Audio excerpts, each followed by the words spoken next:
Hello दोस्तों, स्वागत है आपका इस नई वीडियो में। दोस्तों, आज हम शिक्षण अभिरुचि से संबंधित कुछ इंपॉर्टेंट प्रश्न लेकर के आपके समक्ष उपस्थित हुए हैं। तो बिना देरी किए इस वीडियो को शुरू करते हैं। चलिए, इस वीडियो का पहला प्रश्न है, यदि आप मूल्यांकन कर रहे हैं तो आप क्या करोगे? यानी मूल्यांकन करते समय आपको किस बात का ज़्यादा ध्यान रखना होगा? ऑप्शन ए है कार्य के अनुसार अंक प्रदान करेंगे। ऑप्शन बी है उन्हें अधिक अंक देंगे जो आपसे ट्यूशन पढ़ते हैं। ऑप्शन सी है अमीर छात्रों को अधिक अंक देंगे। ऑप्शन डी है पिछड़े छात्रों को अधिक अंक देंगे। तो इस प्रश्न का सही उत्तर क्या होना चाहिए कि यदि आप मूल्यांकन कर रहे हैं तो मतलब सबसे अधिक अंक किसको देंगे, मतलब कौन सी इन चार ऑप्शन में से सबसे बेस्ट आपको क्या करना चाहिए कि इस प्रश्न का सही उत्तर क्या होना चाहिए कि कार्य के अनुसार अंक प्रदान करेंगे। ऑप्शन ए यहाँ पे सही दिया गया है कि कार्य के अनुरूप क्या करेंगे, आप बच्चों को अंक देंगे। ऑप्शन ए सही दिया गया है। तो अगला प्रश्न है, ये एक अध्यापक को दृश्य श्रव्य सामग्री का उपयोग करना चाहिए। मतलब एक शिक्षक को टीएलएम सहायक शिक्षण सामग्री या दृश्य श्रव्य सामग्री का प्रयोग करना चाहिए क्योंकि क्यों करना चाहिए? ऑप्शन ए है छात्रों की पाठ में रुचि रहती है। ऑप्शन बी है छात्रों का ध्यान पढ़ाई में केंद्रित रखती है। ऑप्शन सी है ज्ञान को वास्तविक रूप प्रदान करने एवं पाठ में विविधता लाने में सहायक होती है। ऑप्शन डी है उपरोक्त सभी। तो इस प्रश्न का सही उत्तर क्या होना चाहिए कि एक शिक्षक टीएलएम का प्रयोग करना चाहिए क्योंकि इससे क्या होता है कि छात्रों की पाठ में रुचि रहती है, छात्रों का ध्यान पढ़ाई में केंद्रित रहता है और वास्तविक ज्ञान प्राप्त होता है और जो पाठ में विविधता है वो प्राप्त होती है। तो इसलिए हमारा सही उत्तर क्या होना चाहिए? उपरोक्त सभी। ऑप्शन डी यहाँ पे सही दिया गया है। अगला प्रश्न है, कक्षा कक्ष संप्रेषण होना चाहिए। तो कक्षा कक्ष में यानी क्लासरूम में संप्रेषण किस प्रकार का होना चाहिए ये आपको बताना है। ऑप्शन ए है शिक्षा केंद्रित। ऑप्शन बी है सामान्य केंद्रित। ऑप्शन सी है छात्र केंद्रित। ऑप्शन डी है पाठ्यपुस्तक केंद्रित। तो एक क्लासरूम में किस प्रकार का शिक्षण संप्रेषण होना चाहिए? तो हमारा सही उत्तर क्या होगा कि छात्र केंद्रित, यानी जिस प्रकार से छात्रों की रुचि हो, जो छात्र चाहते हो उसका शिक्षण क्लासरूम में अगर होता है तो वो ज़्यादा उत्तम है। ऑप्शन सी यहाँ पे सही दिया गया है। अगला प्रश्न है, बाद में शिक्षकों का स्तर ऊंचा होना चाहिए क्योंकि वे, मतलब बाद में शिक्षकों का स्तर क्या होना चाहिए? अधिक ऊंचा होना चाहिए। क्यों होना चाहिए ऊंचा, ये आपको बताना है। ऑप्शन ए है अत्यधिक मानसिक कार्य करते हैं। ऑप्शन बी है समाज के लोगों से मिलते हैं। ऑप्शन सी है भावी नागरिकों को तैयार करते हैं। ऑप्शन डी है अधिक श्रम करते हैं।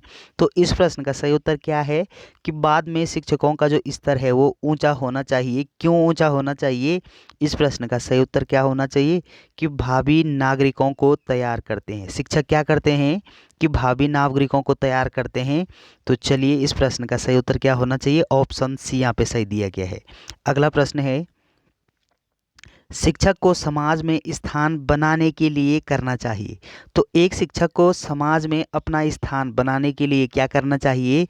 ऑप्शन ए है किसी राजनीतिक पार्टी में रहना चाहिए। ऑप्शन बी है अपने दायित्वों को निभाना चाहिए। ऑप्शन सी है समाज की गतिविधियों में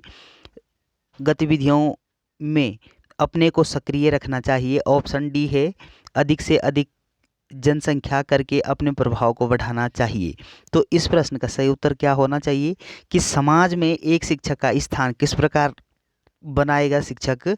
तो इस प्रश्न का सही उत्तर क्या होना चाहिए कि एक शिक्षक अपने दायित्वों को निभाना चाहिए।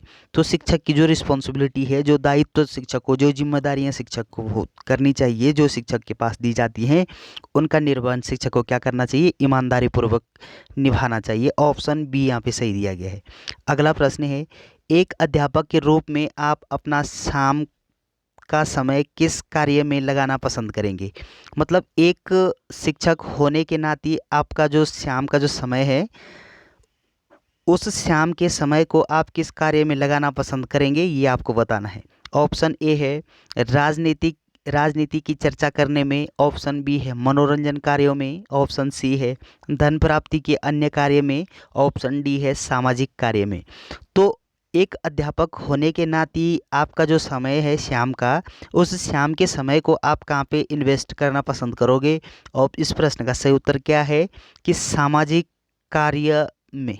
तो आप क्या करोगे कि शाम का जो समय है, उस शाम के समय को समाज के बीच में जा कर के समाज से अंतःक्रिया करके सामाजिक कार्य में उस समय को क्या करना चाहिए?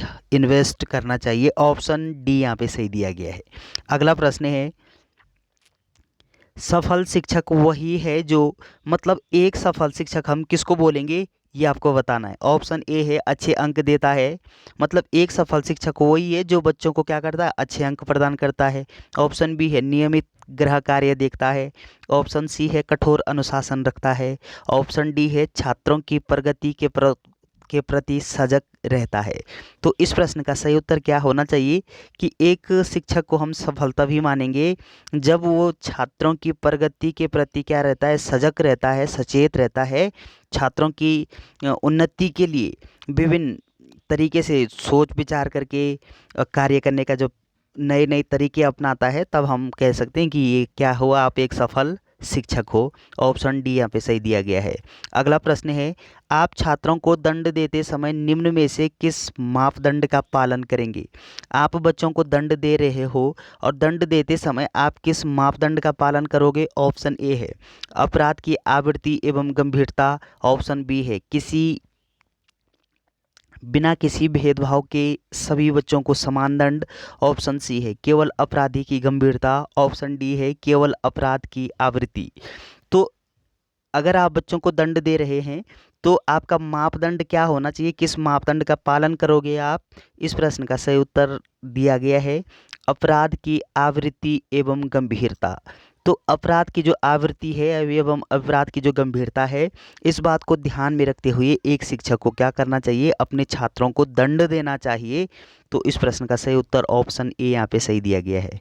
अगला प्रश्न है, यदि एक छात्र लगातार विद्यालय में विलंब से आता है तो आप क्या करोगे?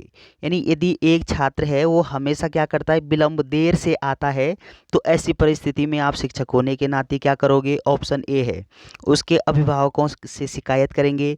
ऑप्शन बी है इसके कारणों का पता लगाएंगे। ऑप्शन सी है छात्र को विद्यालय से निकाल देंगे। ऑप्शन डी है सभी छात्रों के सामने उसे दंडित करेंगे। तो इस प्रश्न का सही उत्तर क्या होना चाहिए कि एक विद्यार्थी हमेशा विद्यालय में देर से आता है, स्कूल में देर से पहुंचता है, तो ऐसी परिस्थिति में आप शिक्षक होने के नाते कौन सा कदम उठाना चाहिए आपको?